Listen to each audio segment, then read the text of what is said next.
Ang switch relay po na tinatawag, ito po ay ginagamit karamihan, makikita po natin sa mga gumagawa po ng solar setup. So ito po ay, sa madaling sabi, ito po ay isang switch lamang na nagpapagana po ay kuryente. So sa ating pong hawak-hawak, ito po ay 12 volts, meron din pong 220 volts. So ibig sabihin po niyan, kung yung iba pong switch ay dipindot, ito naman po sa kanya ay magsusupply po siya ng, supply niyo po ito ng 12 volts, then magto-turn on po itong dalawang linya na ito.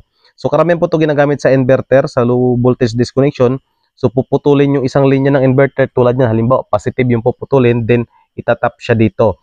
Then para paganahin yung inverter, kailangan pong may supply itong 12 volts. So madaling sabi, switch lamang po siya pero ginamitan po siya ng 12 volts na supply.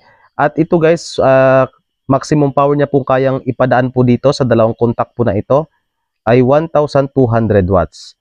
Huwag na po kayo lumampas doon guys, pero mas maganda hanggang 100 watts lamang po yung ating ipadaan para iwas po tayo sa short circuit.